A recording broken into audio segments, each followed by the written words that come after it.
20 வருஷமா சந்திரசேகர் ஐயா பெரியப்பா அரசியல்ல மகன் அல்லது அவரும் களமிறங்கி மக்களுக்கு நல்லது செய்யணுன்றதுல முக்கியமான முடிவுகளை எடுக்கிறதுக்கு இருந்தாங்க.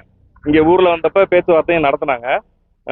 இப்போ உள்ள சூழ்நிலையில அண்ணன் வெற்றி பெற்றது முத்துப்பேட்டை மக்கள் அனைவருக்குமே மகிழ்ச்சி. ரொம்ப சந்தோஷமா இருக்கும். நாங்களும் உழைச்சோம். டிவிக்கு வெற்றி பெறணும்ன்றதுல உழைச்சோம். பல ஊர்கள்லயும் வந்தது ரொம்ப சந்தோஷம். ராமநாதபுரத்துலயும் ஒரு தொகுதி நம்ம திருவாரூரணை வந்திருக்கிறது மிக்க மகிழ்ச்சி. எல்லா தொகுதியிலையுமே பெரிய வித்தியாசத்துல எல்லாம் வெற்றி பெறல. ரொம்ப கம்மியான இதுலதான் மற்றவங்க வெற்றி பெற்றாங்க. அண்ணன் ஜெயிச்ச தொகுதி எல்லாமே நிறைய ஓட்டு வித்தியாசத்துல தான் வெற்றி பெற்றிருக்காப்ல. இனி வர்றக்கூட காலங்கள்ல அண்ணன் தமிழ்நாட்டை வழி நடத்துறதுல முக்கியமான பொறுப்புல இருப்பாங்க. நிறைய ஐஏஎஸ் அதிகாரிகளும் அண்ணன் கூட டிஸ்கஷன்ல இருக்காங்க. நாங்க எதிர்பார்க்கறது சகாயம் ஐயாவும் உள்ள வந்தாருன்னா தமிழ்நாட்டை வழி நடத்துறதுக்கு மிகப்பெரிய உதவியா இருக்குன்றதுனால ஐயாவையும் வர்றதுக்கு நாங்க கேட்டுக்கிறோம்.